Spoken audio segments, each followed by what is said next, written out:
Welcome to The Simpsons, the complete 14th season, episode DABF 19, Treehouse of Horror 13, the scariest number. Originally aired November 3rd, 2002. I'm Al Jean. I'm David Silverman. I'm Kevin Curran. I'm Dan Castellaneta, the voice of Kang. No, Kodos. No, Kang. Kodos. I'm John Frank. I'm Brian Kelly. Matt Selman. Yardley Smith. This was the first show that we did digital ink and paint. I mean, we did done it twice before, but this is sort of the proof of concept that afterwards we did every show digitally inked and painted. And it was a good show to do it because we had all this cloning. And to do Homer cloning would require a lot of levels of animation. Digitally, you can have as many as you like. So I'm very happy we did that way. I'm not a technical guy, David. What is the difference between the two processes? Well, one, you're painting on cells. And cells have limitation because you can only have so many stacked on, and then it becomes right.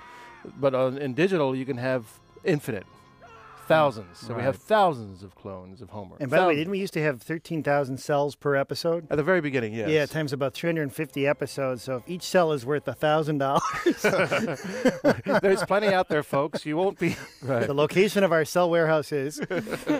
Don't they burn a number of them? They, I do believe, destroy some to make the others more valuable. Wow. They better keep destroying.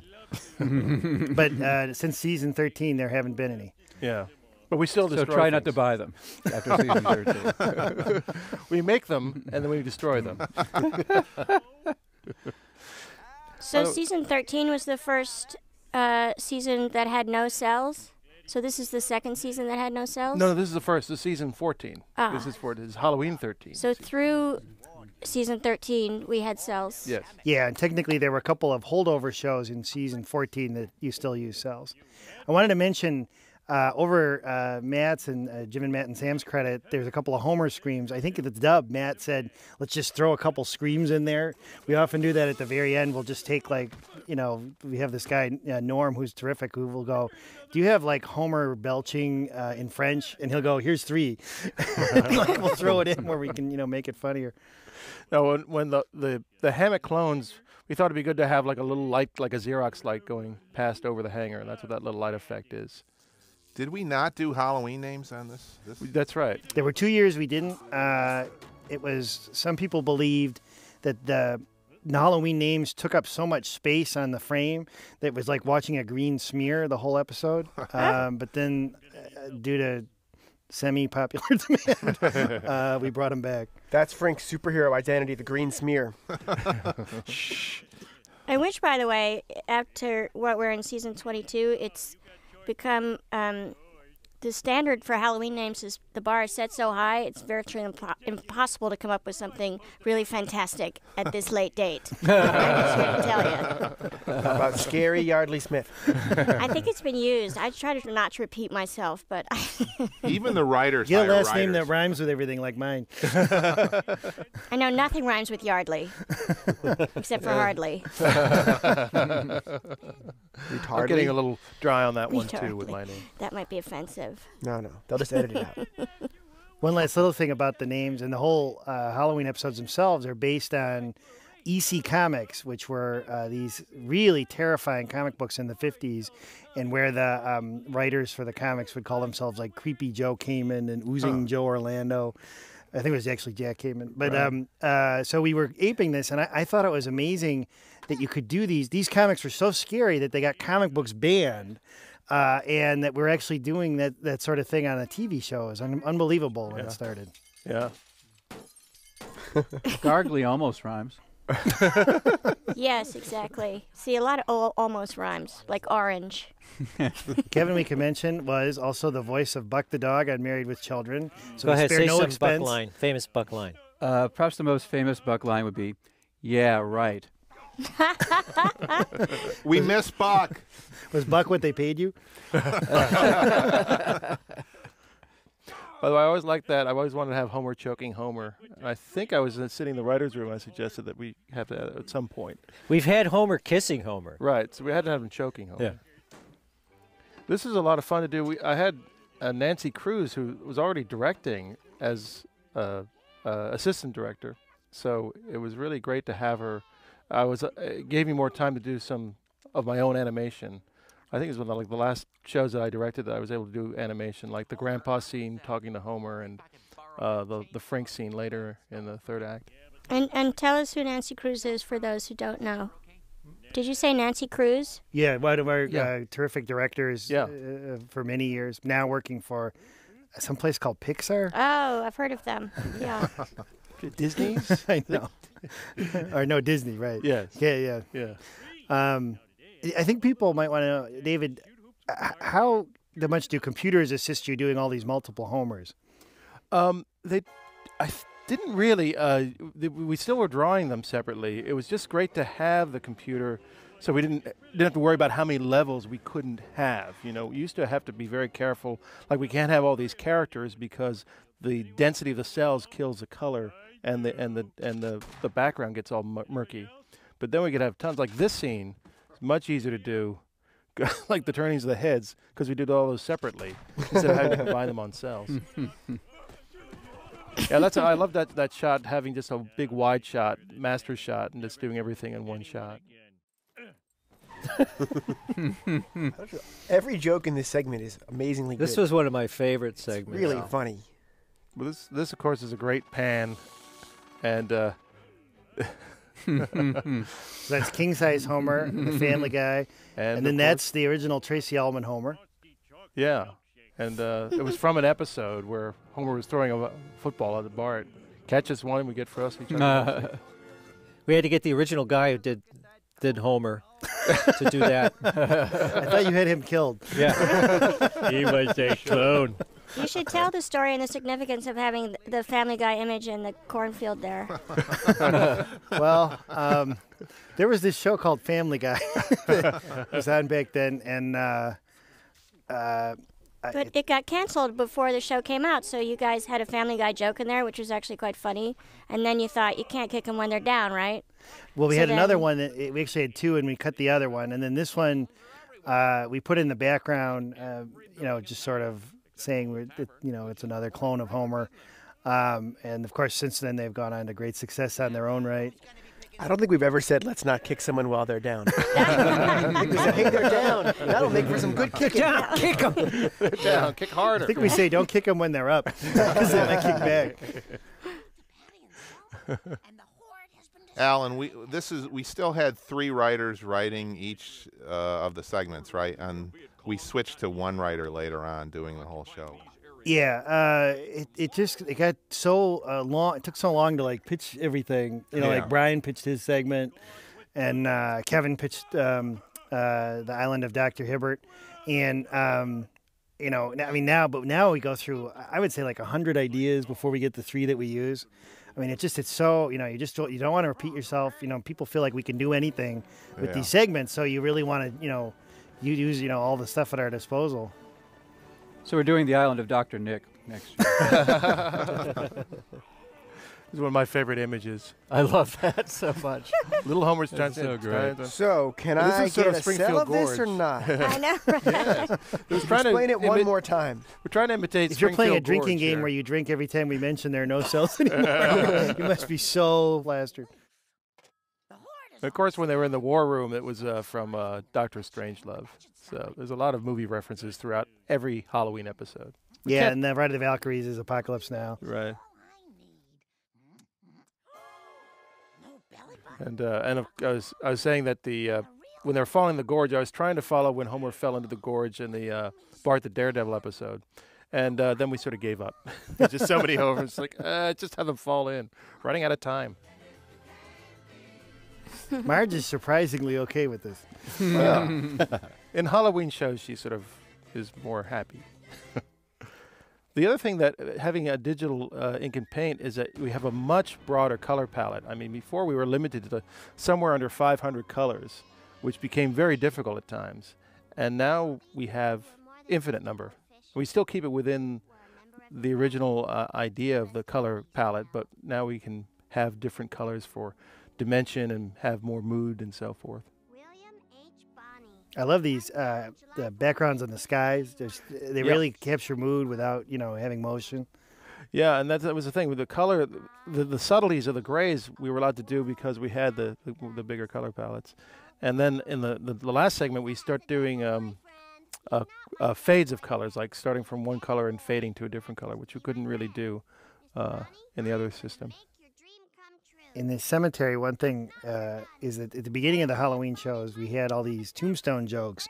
And I remember by the third one, we were going, these are so hard to think of jokes on these. And we were like, why do we have to do tombstones? It's like, it's not a rule. So nuts to that. Hard work made us quit. Dan, do you ever hear from any real Texans about rich Texans? No. Somehow he never caught on in Texas. That'd be very popular. voice of Rich Texan? I love the way you portray us, rich Texans. What would Buck the dog say to Rich Texan in this conversation? Howdy there, little hound. Buck? Buck would probably congratulate the rich Texan on his fantastic characterization and his having lots of money. These programs, by the way, are real, where they would, I think they would give toys for guns. Right. Or, Super different Bowl incentives. tickets, I'm not kidding. Yeah. Toys for guns. Toy guns Yeah. for guns. They would go, if you turn in a real gun, we'll give you a toy. Make sure they don't get those That's mixed a really up. bad deal. But not a big sack of money. Brian, do you want to talk about this idea? Yeah, I have no idea where this came from. I think it was just one. Even back then, it was hard to pitch stuff we hadn't done before. So this was on a list, and It has one of the great titles of all time. Yeah, I just remember. oh yeah. Ironically, it was come up with in 2 seconds. The title was Even though it's so Josh convoluted. Lieb, who worked on the show then, was a big fan. Now running the Daily Show. Now running the Daily Show. Yep, was a big fan of the Crypt Keeper. So I wrote that title just to make him laugh, and since I was new to the show, I knew that there was no way it would be good enough to make it onto the air, and then it was. What? Take it off. Now this is a particularly hilariously weird joke with when Kaiser Wilhelm shows up. Is any how that came about? There's any? Well, I remember at one point in the writing, John Lennon was also in the gang. Was he? Yeah, John Lennon was the crazier twist than Kaiser Wilhelm. There were a lot of twists in this and he game. had I believe he's saying, all we are saying is let's eat some brains. That's right. I don't know why Yoko Ono wouldn't clear that. So they buried horses with men then, right? Yes. It was very common, especially if they're really bad men. Wait, isn't John Lennon in the one where all the celebrities come back about their likenesses? Yes. Yes. Yeah, that where we so use he that is in line? there. Yeah. Yeah, but he Okay, didn't I sing missed- it. that was from a later show. You're the confusing Brains. something that happened 8 years later. No, but By the way, this is I'm not wrong. He was originally in the gang. Shout him down. He was originally in Shout the gang. Zellman down. He was that was originally in actually the gang, sober but not Barney that was line. thrown out. Well, the next Simpsons spin-off is going to be the John Lennon show. Now this was very interesting because I talked to Alf Clausen beforehand to write composer. music, our composer, to write music so we could animate it because it had to be timed for this and to get into the song, and I didn't want to just animate it without him giving a temp track because I wanted to segue into their singing and dancing. Can I ask a question? Is the color of the zombies the same as the color we depict Asians on The Simpsons? No, but it's the same color Don't as think that so. No. funny, sickly-looking kid. Who's that? Wendell. Oh, Wendell. Wendell. It's more Wendell's color, yes. Yeah. Wendell's a zombie, actually. Horrible ghouls from the past. Hey, so are the Grammy judges. Pardon the grabbing. When Homer played the piano at the very beginning, we actually were following the fleur-de-lis to make sure it was accurate. For all you music nerds out there. Wow. Can How do you write do it- that when he only has 3 fingers and a thumb? I gotta go. Only space-time continuum. That's all.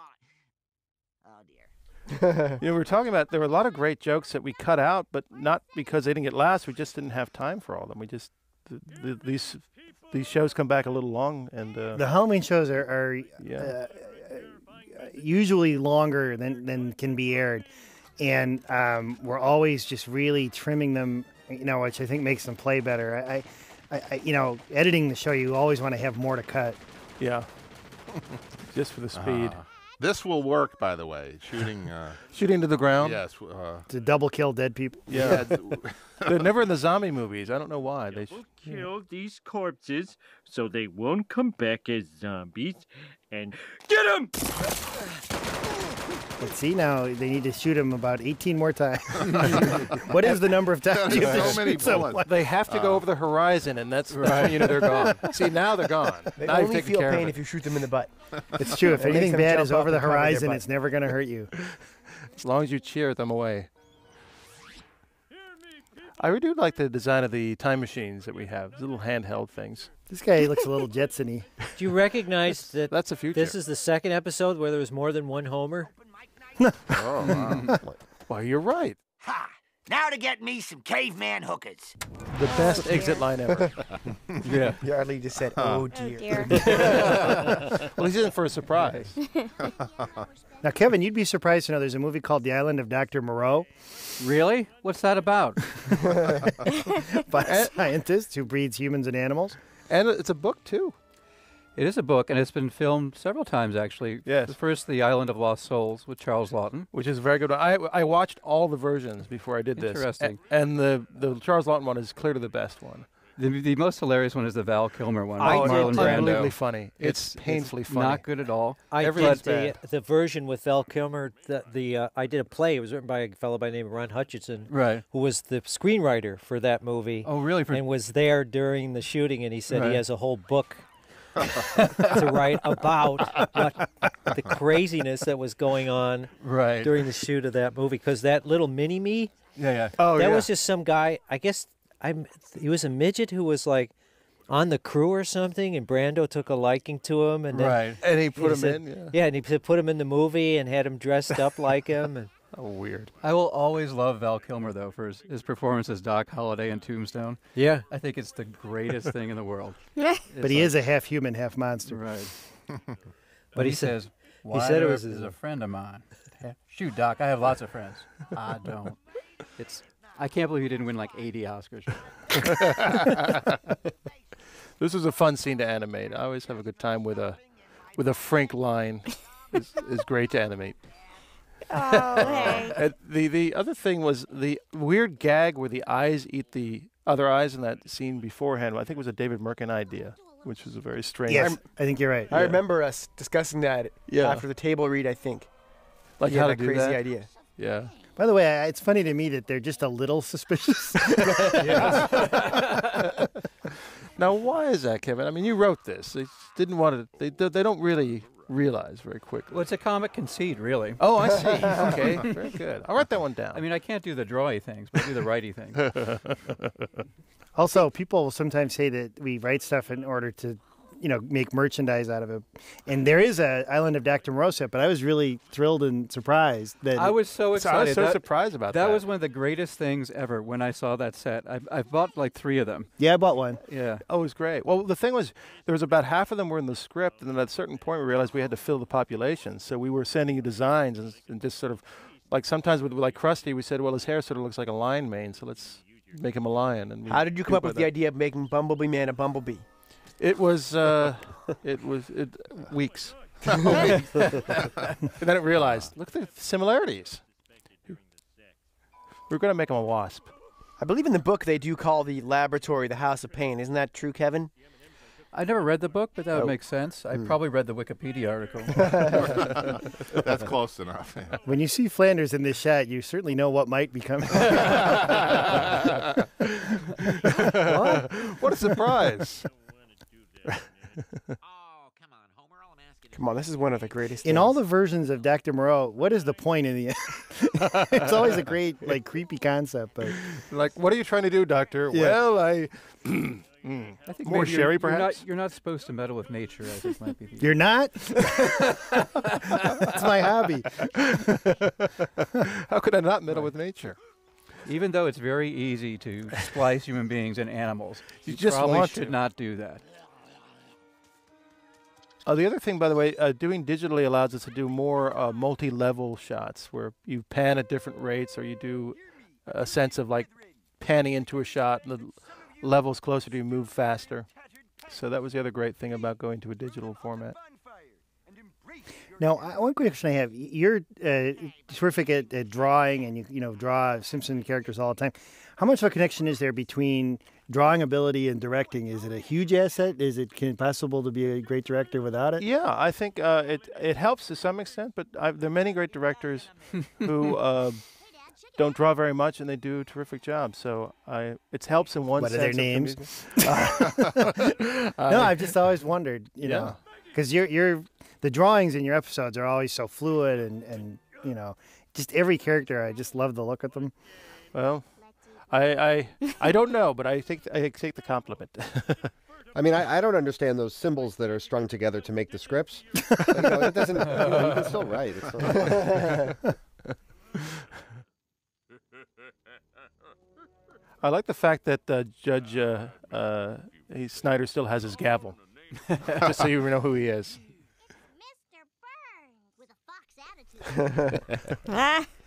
That dates us a little bit. That's a double entendre. I think that was their ad campaign one. In fact, I think I was doing a show.